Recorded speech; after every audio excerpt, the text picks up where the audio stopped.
Waanku salaamay saaxiib, ha u malaynin iswaayida iyo kala tagu inuu sahalo yahay. Haddii aad dayal u haysatid gugii ay Khadiija dhimatay, looma bixin sanadkii murugada. Qofna uma dulqaadan karo waayida dadka uu jecel yahay, xitaa nebiyada ku dhaho ku darso maanay ahayn murugo hal sano socotay oo idlaatay ee nebigu sallallahu calayhi wasallam ilaa dabayaaqadii noloshiisa afka ayuu ku hayay hadalaynteeda. Dadka qaar marka aad weydo inta aad nooshahayba qayb bannaan oo kaa dhiman ayay ahaanayaan. Waxa aanu nahay aadami cad ka samaysan. Ilaahayow ha ii qabanin wixii aan gacan igu jirin. Nebiga sallallahu calayhi wasallam ayaa yidhi isagoo u jeeda qalbigiisa, markaasay noqotay odhaah uu isku samirsiiyo qofka ay xaalad la soo gudboonaata. Caawa keliga ayaa tahay saaxiib, sidii guri madhan oo ay dadkiisii ka hayaameen oo haawanaya ayaad keli u tahay. Sidii boosteejo tareen guun ah oo laga guuray ayaad keli u tahay. Sidii damal buur fiiqeed ka baxay oo aanay cidna hadhsanin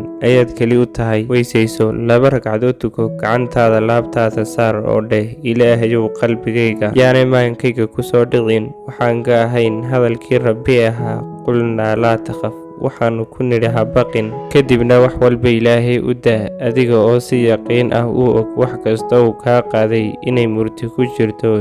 Inta aad isku tidhaysana uu kaaga naxariis badan yahay. Dhammaanba qadarrada Rabbigaana ay wanaag u yihiin, xitaa haddii ay ku xanuujiyaan. Dulqaad iyo dhabar adayg muuji saaxiib, oo ha liicin. Ma tihid qof u ogta waayaha, waa madaxiisu hoosgeeye ee yaabaa inaad cid kale tiir u tahay, ay ku tiirsan yihiin adigoon ogeyn. Laga yaabaa inay dad badani ku haminayaan inay madaxa hoos u dhigaan oy waayaha u liicaan. Samarkii ay ku arkeen adiga oo aan liicayn ayay is adkeeyeen oo ay kugu daydeen. Maanka ku hay kuwa ku arka garabkooda iyo gaashaankooga, iyo kuwaad agtooda ku weyn tahay ee indhaha kahaybadaysigale kugu eega, iyo kuwa kugu aaminay ruuxdooda ee jidkaas adag ee nolosha aad ku rafiiqdeen. Dhammaantood xasuusaha dhibta ayaa dhayal kuu noqonaya, xitaa haddii ay dhibaato yasiran tahay. Nabadiina saaxiib.